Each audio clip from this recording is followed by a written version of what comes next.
Status India akan beri kesan terhadap pasukan yang buru tiket ke Piala Dunia 2023. Ranking ketiga dunia ini masih berpeluang untuk layak ke peringkat separuh akhir jika Pakistan tewas kepada Jepun pada Khamis, sementara India membelasah Indonesia dengan jumlah jaringan besar.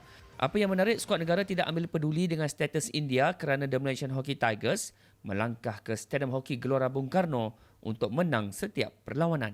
Itu cuma membuatkan tournament ni lebih interesting.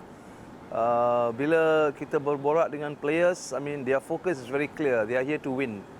So itu fokus pemain. Mereka ingin menang. So whether India is in or not in, I think doesn't make any difference. Untuk pendapat kita pun, kalau kita nak menjuarai atau memenangi sesuatu pertandingan, anyone along the way you need to beat the team. So itu fokus player. Fokus player is to finish off game besok, as macam mereka katakan, Razi katakan semalam, one game at a time. So kita akan fokus Bangladesh dulu. So lepas tu kita punya one day rest day, dan kita fokus siapa yang kita akan bermain dalam Super Force nanti. They want to win. So itu fokus kita. So the ranking, we are not looking at the ranking. Of course, kalau kita buat ni dengan betul, we achieve our targets, automatically the ranking will be improved. So yeah. Penyerang negara pula tidak sabar untuk meneruskan rentak kemenangan berdepan Bangladesh. Ketika ini Malaysia sudah menjanakan 12 gol, 7 daripadanya menerusi gol padang. Sebagai pemain senior, saya akan cuba cari peluang untuk jaringan gol. So bila ada peluang, saya akan cuba yang terbaik untuk hasilkan gol lah. Mentaliti sekarang dah bertukar kan? Dulu go for goal, sekarang make sure team menang. Itu yang buat situasi sekarang itu yang terbaik. Menang dulu. Sesiapa yang skor saya tak kisah, janji tim menang. So untuk jaringan saya rasa kalau untuk forward itulah kita punya confidence kan. So bila kita dapat jaringan gol, dan kita dapat build kita punya confidence lah untuk next game. Syarif Sabah ada masalah kesihatan ketika ini? So untuk saya sekarang, saya just batuk and muntah-muntah sikit lah kan. So tapi dah dapatkan rawatan. So alhamdulillah dah okey sikit. Kena makan. Sementara itu, penyerang negara Nur Syafiq Sumantri yang berasal daripada keluarga hoki galas harapan keluarga untuk menjejakkan kaki ke Piala Dunia. Betapa besar keinginan Syafiq Sumantri untuk bermain di Piala Dunia? Amat besar untuk saya, untuk membalas jasa pengorbanan family saya, ibu saya dan arwah ayah saya. Lagipun ini adalah cita-cita daripada family saya untuk main dalam Piala Dunia dan Olimpik. Kenapa menjadi cita-cita family? Sebab ni daripada kecil memang family support untuk main hoki ini. Sebab daripada saya start main hoki daripada darjah 1. Abang saya yang mulakan untuk dalam sukan hoki ini, dan ayah saya adalah sokongan yang paling ayah saya dengan mak saya adalah sokongan yang paling besar untuk hidup saya. Banyak dong support daripada kecil sampai ke besar. Support yang macam mana? Setiap family mereka akan support anak mereka bermain, tetapi family anda bagaimana? Untuk ayah saya, dia sanggup turun naik bas.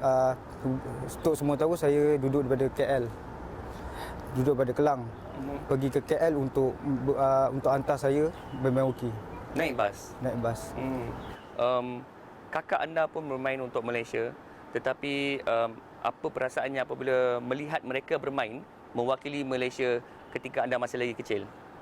Itu membuat saya lebih semangat dan untuk berusaha untuk capai apa yang mereka boleh capai.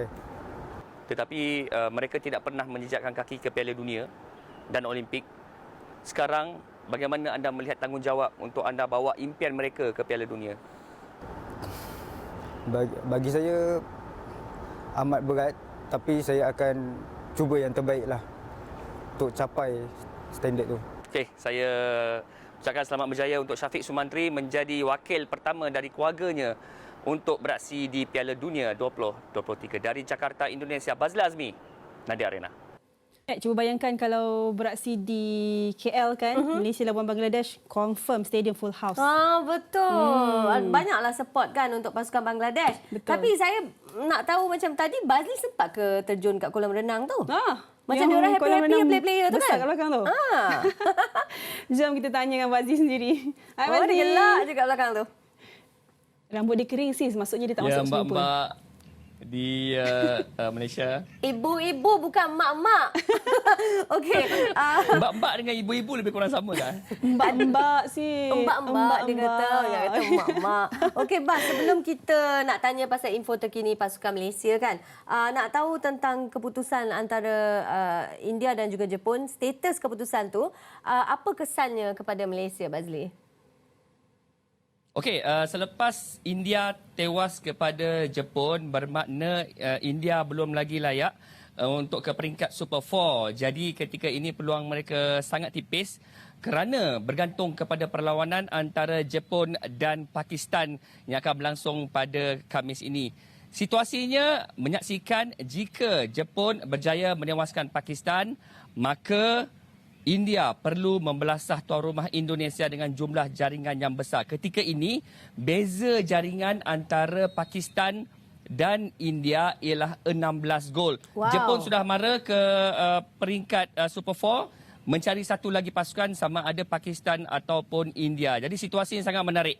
Kerana jika perkara itu berlaku, maka kita jangkakan pesta gol akan berlaku di Stadium Hoki Gelora Bung Karno kerana India perlu mencari gol yang besar.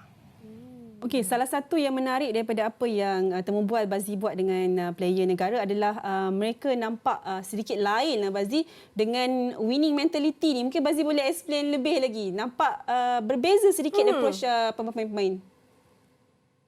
Okey, sekarang kita sudah layak ke peringkat Super 4 kan? Jadi pressure dah kurang. Hanya untuk melengkapkan perlawanan peringkat kumpulan B. Kalau di atas kertas sepatutnya seri pun dah cukup. Kalau kalah pun dah boleh layak juga. Tetapi di kalangan pemain negara, mereka nak mengekalkan momentum yang ada ketika ini dengan jumlah jaringan 12 gol daripada 2 perlawanan, maka mereka akan cuba meneruskan momentum yang sama. Perlawanan pertama mereka membelasah Oman dengan keputusan 7-0. Perlawanan kedua menewaskan Korea dengan keputusan 5-4. Maka perlawanan yang ketiga kita mungkin akan melihat jumlah jaringan yang lebih kurang sama. Mungkin angkanya antara 5 sehingga 7 atau 8. Jadi dalam situasi ini menunjukkan bahawa pemain benar-benar dahaga. Mereka tak nak stop dan mereka akan meneruskan rentak untuk menjaringkan jumlah jaringan yang besar dalam setiap perlawanan. Dan itulah winning mentality yang diterapkan oleh Arus Sevaraj terhadap pemain-pemain pasukan kebangsaan ketika ini. Winning mentality tu memang bagus kan Su, Bazli kan? Tapi risau kalau winning mentality tu mungkin macam bagi keyakinan yang agak tinggi untuk pasukan negara dan tiba-tiba Bangladesh pula cipta kejutan. Mampukah Bangladesh? Sebenarnya underdog ni macam ya. tiba-tiba. Tiba-tiba je dia naik share macam tu. Boleh Bazli Bangladesh cipta kejutan? Saya dengar soalan tu saya dah berpeluh lah. Kerana saya yakin Malaysia takkan kalah. Tahu. Tak mungkin kalah dengan Bangladesh. Tak mungkin. Seri kalau Dalam seri. sejarah pun Malaysia tak pernah tewas kepada Bangladesh. Di peringkat ini dengan performance yang tip-top daripada pemain negara, saya yakin Malaysia akan menang dengan jumlah jaringan paling minimum 3 goal different. Okey. 3 goal different. Interesting. Dan saya rasa pun saya setuju juga dengan Bazli sebab daripada tadi macam Faizal Saadi pun kata tak kisahlah siapa skor. Dah tak ada dah orang kata siapa nak skor lebih ke apa Sekarang semua ni kan. kalau boleh seorang player skor sekali. Dan lagi besar lah lagi jaringan banyak gol. lah. Mungkin 9 Mungkin. Yes. Okey, kita nak khabar gembira esok Bazli. Okey, thank you. Terima kasih Bazli. Bye Pak.